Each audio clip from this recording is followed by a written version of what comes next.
Zeno the Stoic. In the previous number we gave a short sketch of the opinions of Epicurus. In this we shall deal with the founder of a rival sect, the Stoics. Amongst the disciples and students in the Stoic schools have been many illustrious names, and not the least worthy is the name with which we are now dealing. Zeno was born at Citius, a small maritime town in the island of Cyprus. This place having been originally peopled by a colony of Phoenicians, Zeno is sometimes called a Phoenician, but at the period when he flourished, it was chiefly inhabited by Greeks. The date of his birth is uncertain, but must have been about the year B.C. 362. His father was a merchant, and Zeno appears to have been, in the early part of his life, engaged in mercantile pursuits. He received a very liberal education from his father, whom we are told perceived in his son a strong inclination for philosophical studies, and who purchased for Zeno the writings of the Socratic philosophers, which were studied with avidity, and which undoubtedly exercised a considerable influence over his future thinkings. When about 30 years of age, he made a trading voyage from Citius to Athens, with a very valuable cargo of Phoenician purple, but was unfortunately shipwrecked on the coast of Greece, and the whole of his freight destroyed. It is supposed that this severe loss, which must have considerably reduced his means, materially influenced Zeno, and induced him to embrace the tenets of the Cynics, whose leading principle was a contempt of riches. We are told that upon his first arrival in Athens, he went into the shop of a bookseller, and took up, by accident, a volume of the Commentaries of Xenophon. After reading a few pages, Zeno was so much delighted with the work, that he asked the bookseller to direct him where he might meet such men as the author. Crates, the Cynic philosopher, passed by at the time, and the bookseller said, "Follow that man."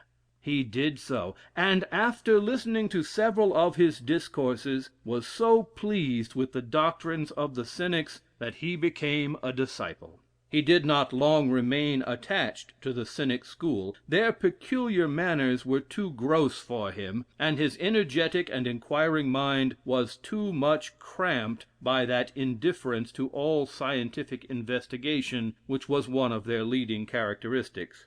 He therefore sought instruction elsewhere, and Stilpo of Megara became his teacher, from whom he acquired the art of disputation, in which he afterwards became so proficient. The Cynics were displeased at his following other philosophy, and we are told that Crates attempted to drag him by force out of the school of Stilpo, on which Zeno said, "You may seize my body, but Stilpo has laid hold of my mind." The Megaric doctrine was, however, insufficient. Zeno was willing to learn all that Stilpo could teach, but having learned all, his restless and insatiable appetite for knowledge required more, and after an attendance of several years upon the lectures of Stilpo, he passed over to the expositors of Plato, Xenocrates, and Polemo. The latter philosopher appears to have penetrated Zeno's design in attending the various schools, i.e., to collect materials from various quarters for a new system of his own, and when he came to the school, Polemo said, "I am no stranger, Zeno, to your Phoenician arts. I perceive that your design is to creep slyly into my garden and steal away my fruit." After 20 years of studying, having mastered the tenets of various schools, Zeno determined to become the founder of a sect himself. In accordance with this determination, he opened a school in a public portico, called the Painted Porch, from the pictures of Polygnotus, and other eminent painters, with which it was adorned. This portico became famous in Athens, and was called Stoa, the Porch. From this Stoa the school derived its name, the students being called the Stoics. Zeno was a subtle reasoner, and exceedingly popular. He taught a strict system of morals, and exhibited a pleasing picture of moral discipline in his own life. As a man, his character appears deserving of the highest respect. he became exceedingly respected and revered at Athens for the probity and severity of his life and manners, and consistency thereof with his doctrine. He possessed so large a share of public esteem, that the Athenians decreed him a golden crown, and on account of his approved integrity, deposited the keys of their citadel in his hands. Antiguus Gonates, king of Macedon, was a constant attendant at his lectures whilst at Athens, and when that monarch returned, he earnestly invited Zeno to his court. During the philosopher's lifetime, the Athenians erected a statue of brass as a mark of the estimation in which they held him. Zeno lived to the extreme age of 98, when, as he was leaving his school one day, he fell and broke his finger. The consciousness of his infirmity afflicted him so much, that he exclaimed, "Why am I thus importuned? Earth, I obey thy summons," and immediately going home, he put his affairs in order, and strangled himself. In person, Zeno was tall and slender, his brow was furrowed with thought, and this, with his long and close application to study, gave a tinge of severity to his aspect. Although of a feeble constitution, he preserved his health by his great abstemiousness, his diet consisting of figs, breads, and honey. He was plain and modest in his dress and habits, and very frugal in all his expenses, showing the same respect for the poor as for the rich, and conversing as freely with the slave as he did with the king. Independent in spirit, he broke off all communication with his friend Demochares, because that person had offered to procure a gratuity for Zeno from the king of Macedon. His system appears to have been little more than a collection from his various lessons of whatever was most in unison with his peculiar habit of thought, and an attempt to reconcile and combine in one system the various elements of different theories. Taking from so many schools various portions of their doctrine, he seems to have provoked the antagonism of many of his contemporaries, and several philosophers of learning and ability employed their eloquence to diminish the growing influence of the new school. Towards the close of his life, he found a powerful antagonist in the person of Epicurus, and the Epicureans and Stoics have since treated each other as rival sects. Zeno's school appears to have been generally a resort for the poor, and it was a common joke amongst his adversaries that poverty was the charm for which he was indebted for his scholars. The list of his disciples, however, contains the names of some very rich and powerful men, who may have regarded the Stoic theory as a powerful counter agent to the growing effeminacy of the age. After Zeno's death, the Athenians, at the request of Antigonus, erected a monument to his memory in Ceramicura. From the particulars which have been related concerning Zeno, it will not be difficult to perceive what kind of influence his circumstances and character must have had upon his philosophical system. If his doctrines be diligently compared with the history of his life, it will appear, that having attended upon many eminent preceptors, and being intimately conversant with their opinions, he compiled, out of their various tenets, an heterogeneous system, on the credit of which he assumed to himself the title of the founder of a new sect. The dialectic arts which Zeno learned in the school of Diodorus Cronus, he did not fail to apply to the support of his own system, and to communicate to his followers. As to the moral doctrine of the Cynic sect, to which Zeno strictly adhered to the last, there can be no doubt that he transferred it almost without alloy into his own school. In morals, the principal difference between the Cynics and the Stoics was that the former disdained the cultivation of nature, the latter affected to rise above it. On the subject of physics, Zeno received his doctrine through the channel of the Platonic school, as will fully appear from a careful comparison of their respective systems. The Stoic philosophy being in this manner of heterogeneous origin, it necessarily partook of the several systems of which it was composed. the idle quibbles, jejune reasoning, and imposing sophisms, which so justly exposed the schools of the dialectic philosophers to ridicule, found their way into the porch, where much time was wasted and much ingenuity thrown away upon questions of no importance. Cicero censures the Stoics for encouraging in their schools a barren kind of disputation, and employing themselves in determining trifling questions, in which the disputants can have no interest, and which at the close leave them neither wiser nor better; and that this censure is not, as some modern advocates for Stoicism have maintained, a mere calumny, but grounded upon fact, sufficiently appears from what is said by the ancients, particularly by Sextus Empiricus, concerning the logic of the Stoics. Seneca, who was himself a Stoic, candidly acknowledges this. It may, perhaps, be thought surprising that philosophers who affected so much gravity and wisdom should condescend to such trifling occupations. But it must be considered that at this time a fondness for subtle disputations so generally prevailed in Greece, that excellence in the arts of reasoning and sophistry was a sure path to fame. The Stoics, with whom vanity was unquestionably a ruling passion, were ambitious for this kind of reputation. Hence it was that they engaged with so much vehemence in verbal contests, and that they largely contributed towards the confusion, instead of the improvement of science, by substituting vague and ill-defined terms in the room of accurate conceptions.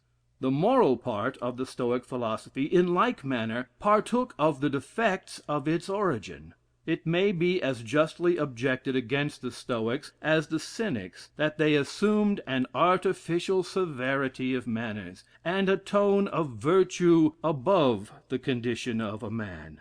Their doctrine of moral wisdom was an ostentatious display of words, in which little regard was paid to nature and reason.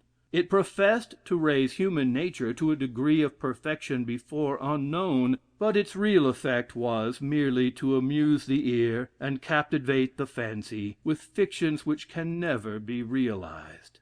The extravagancies and absurdities of the Stoical philosophy may also be in some measure ascribed to the vehement contests which subsisted between Zeno and the Academics on the one hand, and between him and Epicurus on the other. For not only did these disputes give rise to many of the dogmas of Stoicism, but led Zeno and his followers, in the warmth of controversy, to drive their arguments to the utmost extremity, and to express themselves with much greater confidence than they would probably otherwise have done. This is perhaps the true reason why so many extravagant notions are ascribed to the Stoics, particularly upon the subject of morals. Whilst Epicurus taught his followers to seek happiness in tranquillity, Zeno imagined his wise man not only free from all sense of pleasure, but void of all passions and emotions, and capable of being happy in the midst of torture. That he might avoid the position taken by the Epicureans, he had recourse to a moral institution, which bore indeed the lofty front of wisdom, but which was elevated far above the condition and powers of human nature. The natural disposition of Zeno and his manner of life had, moreover, no inconsiderable influence in fixing the peculiar character of his philosophy. By nature severe and morose, and constitutionally inclined to reserve and melancholy, he early cherished this habit by submitting to the austere and rigid discipline of the Cynics. Those qualities which he conceived to be meritorious in himself, and which he found to conciliate the admiration of mankind, he naturally transferred to his imaginary character of a wise or perfect man. In order to form an accurate judgment concerning the doctrine of the Stoics, besides a careful attention to the particulars already enumerated, it will be necessary to guard with the utmost caution against two errors, into which several writers have fallen. great care should be taken in the first place, not to judge of the doctrine of the Stoics from words and sentiments detached from the general system, but to consider them as they stand, related to the whole train of premises and conclusions. The second caution is, not to confound the genuine doctrines of Zeno and other ancient fathers of this sect with the glosses of the later Stoics. Out of the many proofs of this change which might be adduced, we shall select one, which is the more worthy of notice, as it has occasioned many disputes among the learned. The doctrine we mean is that concerning fate. This doctrine, according to Zeno and Chrysippus, implies an eternal and immutable series of causes and effects, within which all events are included, and to which the Deity himself is subject; whereas the later Stoics, changing the term fate into the providence of God, discoursed with great plausibility on this subject, but still in reality retained the ancient doctrine of universal fate. From this example, a judgment may be formed concerning the necessity of using some caution, in appealing to the writings of Seneca, Antoninus, and Epictetus, as authorities in determining what were the original doctrines of the Stoic philosophers.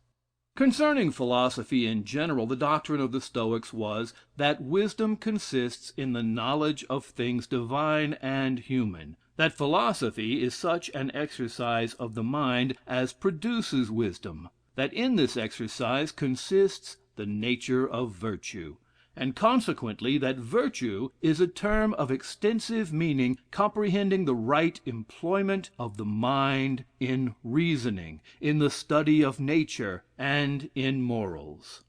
The wisdom of the Stoics is either progressive through several stages, or perfect, when every weakness is subdued and every error corrected, without the possibility of a relapse into folly or vice, or of being again enslaved by any passion, or afflicted by any calamity. With Socrates and the Cynics, Zeno represented virtue as the only true wisdom; but being disposed to extend the pursuits of his wise man into the regions of speculation and science, he gave, after his usual manner, a new signification to an old term, and comprehended the exercise of the understanding in the search of truth, as well as the government of the appetites and passions, under the general term virtue. The great importance of the united exercise of the intellectual and active powers of the mind are thus beautifully asserted by the philosophical emperor: "Let every one endeavor so to think and act, that his contemplative and active faculties may at the same time be going on towards perfection. His clear conceptions and certain knowledge will then produce within him an entire confidence in himself, unperceived perhaps by others, though not affectedly concealed, which will give a simplicity and dignity to his character, for he will at all times be able to judge, concerning the several objects which come before him, what is their real nature, what place they hold in the universe, how long they are by nature fitted to last, of what materials they are composed, by whom they may be possessed, and who is able to bestow them or take them away." The sum of the definitions and rules given by the Stoics concerning logic is this: logic is either rhetorical or dialectic. Rhetorical logic is the art of reasoning and discoursing on those subjects which require a diffuse kind of declamation.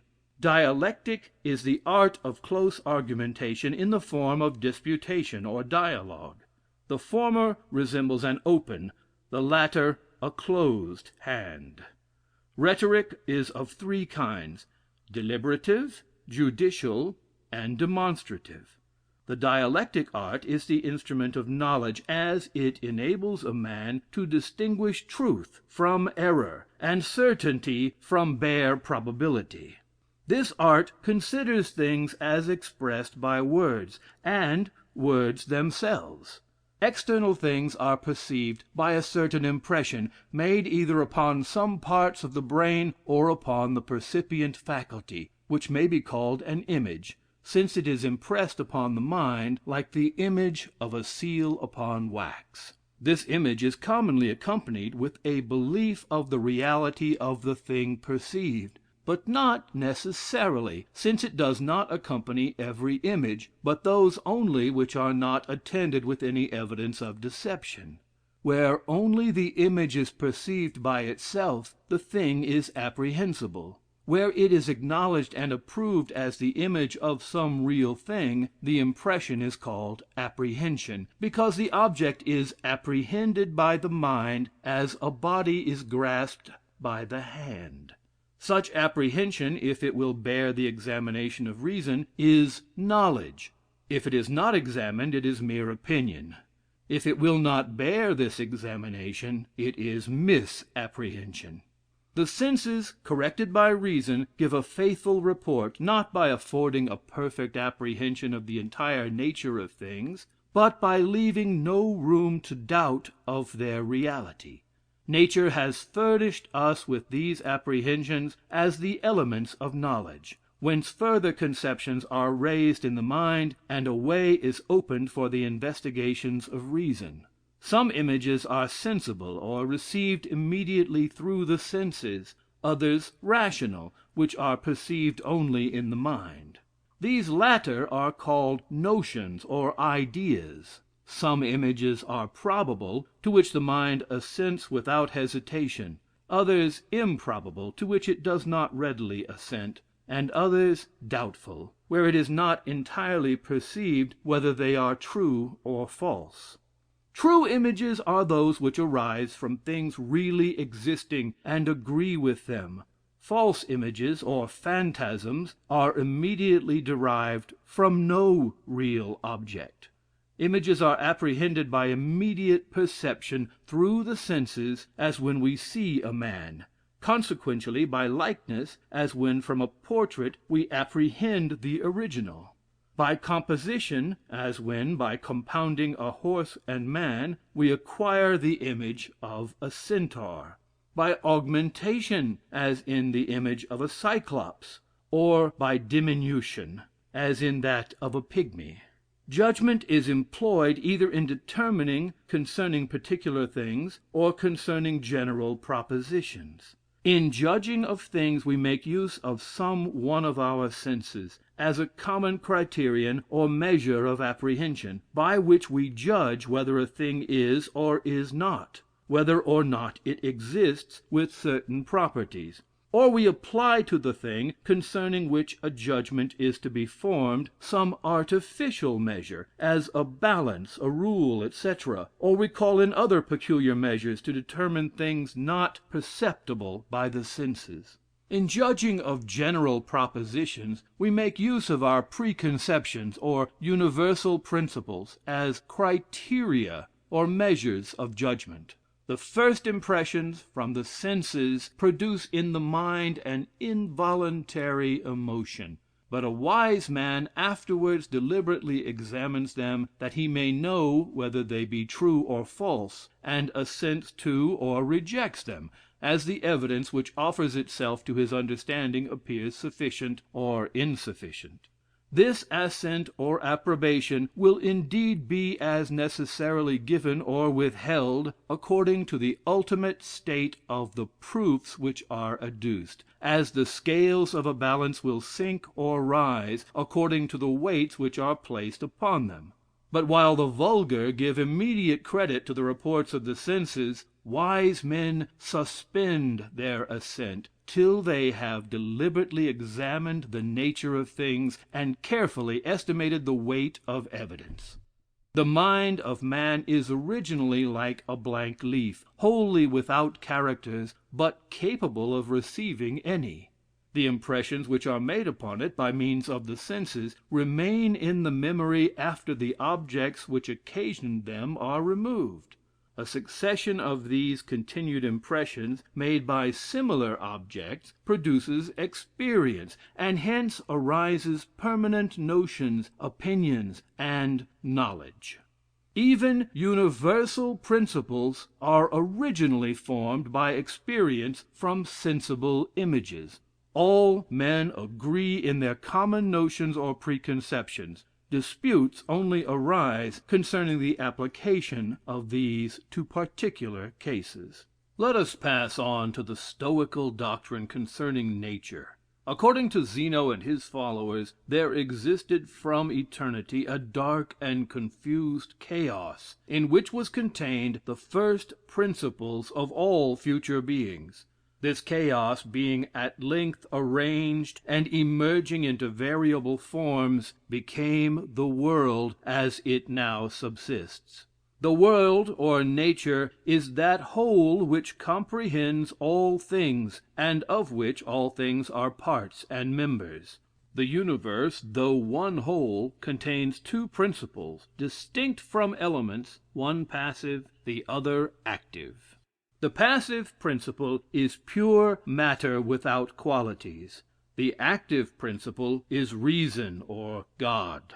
This is the fundamental doctrine of the Stoics concerning nature. The Stoical system teaches that both the active and passive principles in nature are corporeal, since whatever acts or suffers must be so. The efficient cause, or God, is pure ether, or fire, inhabiting the exterior surface of the heavens, where every thing which is divine is placed. This ethereal substance of divine fire comprehends all the vital principles by which individual beings are necessarily produced, and contains the forms of things which from the highest regions of the universe are diffused through every other part of nature.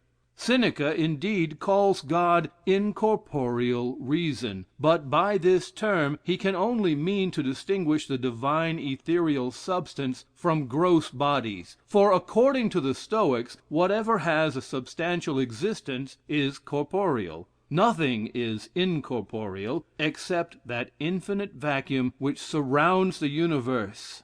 Even mind and voice are corporeal, and in like manner deity. Matter, or the passive principle, in the Stoical system, is destitute of all qualities, but ready to receive any form, inactive and without motion, unless moved by some external cause. The contrary principle, or the ethereal operative fire, being active, and capable of producing all things from matter, with consummate skill, according to the forms which it contains, although in its nature corporeal, considered in opposition to gross and sluggish matter, or to the elements, is said to be immaterial and spiritual. For want of carefully attending to the preceding distinction, some writers have been so far imposed upon by the bold innovations of the Stoics in the use of terms, as to inter from the appellations which they sometimes apply to the Deity, that they conceived him to be strictly and properly incorporeal. The truth appears to be, that as they sometimes spoke of the soul of man, a portion of the divinity, as an exceedingly rare and subtle body, and sometimes as a warm or fiery spirit, so they spoke of the Deity as corporeal, considered as distinct from the incorporeal vacuum, or infinite space, but as spiritual, considered in opposition to gross and inactive matter. They taught, indeed, that God is underived, incorruptible, and eternal, possessed of intelligence, good and perfect, the efficient cause of all the peculiar qualities or forms of things, and the constant preserver and governor of the world. And they described the Deity under many noble images, and in the most elevated language. The hymn of Cleanthes, in particular, is justly admired for the grandeur of its sentiments, and the sublimity of its diction. But if in reading these descriptions we hastily associate with them modern conceptions of Deity, and neglect to recur to the leading principles of the sect, we shall be led into fundamental misapprehensions of the true doctrine of Stoicism. For according to this sect, God and matter are alike underived and eternal, and God is the former of the universe in no other sense than as he has been the necessary, efficient cause, by which motion and form have been impressed upon matter. What notions the Stoics entertained of God sufficiently appears from the single opinion of his finite nature, an opinion which necessarily followed from the motion that he is only a part of a spherical, and therefore a finite universe. On the doctrine of divine providence, which was one of the chief points upon which the Stoics disputed with the Epicureans, much is written, and with great strength and elegance, by Seneca, Epictetus, and later Stoics, but we are not to judge of the genuine and original doctrine of this sect from the discourses of writers who had probably corrupted their language on this subject by visiting the Christian school. The only way to form an accurate judgment of their opinions concerning providence is to compare their popular language upon this head with their general system, and explaining the former consistently with the fundamental principles of the latter. If this be fairly done, it will appear that the agency of Deity is, according to the Stoics, nothing more than the active motion of a celestial ether, or fire, possessed of intelligence, which at first gave form to the shapeless mass of gross matter, and being always essentially united to the visible world by the same necessary agency, preserves its order and harmony. The Stoic idea of providence is not that of a being, wholly independent of matter, freely directing and governing all things, but that of a necessary chain of causes and effects, arising from the action of a power which is itself a part of the existence which it regulates, and which, equally with that existence, is subject to the immutable law of necessity. Providence, in the Stoic creed, is only another name for absolute necessity, or fate, to which God and matter, or the universe, which consists of both, is immutably subject. The rational, efficient, and active principle in nature, the Stoics called by various names: nature, fate, Jupiter, God. What is nature, says Seneca, but God, the divine reason, inherent in the whole universe, and in all its parts? Or you may call him, if you please, the author of all things. And again, whatever appellations imply celestial power and energy, may be justly applied to God. His names may properly be as numerous as his offices. The term nature, when it is at all distinguished in the Stoic system from God, denotes not a separate agent, but that order of things which is necessarily produced by his perpetual agency. Since the active principle of nature is comprehended within the world, and with matter makes one whole, it necessarily follows that God penetrates, pervades, and animates matter, and the things which are formed from it; or, in other words, that he is the soul of the universe. The universe is, according to Zeno and his followers, a sentient and animated being. Nor was this a new tenet, but in some sort the doctrine of all antiquity. Pythagoras, Heraclitus, and after these, Zeno, taking it for granted that there is no real existence which is not corporeal, conceived nature to be one whole, consisting of a subtle ether and gross matter, the former the active, the latter the passive principle, as essentially united as the soul and body of man, that is, they supposed God, with respect to nature, to be, not a coexisting, but an informing principle. Concerning the second principle in the universe, matter, and concerning the visible world, the doctrine of the Stoics is briefly this: matter is the first essence of all things, destitute of, but capable of receiving, qualities. Considered universally, it is an eternal whole, which neither increases nor decreases. Considered with respect to its parts, It is capable of increase or diminution, of collision and separation, and is perpetually changing. Bodies are continually tending towards dissolution. Matter always remains the same. Matter is not infinite, but finite, being circumscribed by the limits of the world, but its parts are infinitely divisible. The world is spherical in its form, and is surrounded by an infinite vacuum.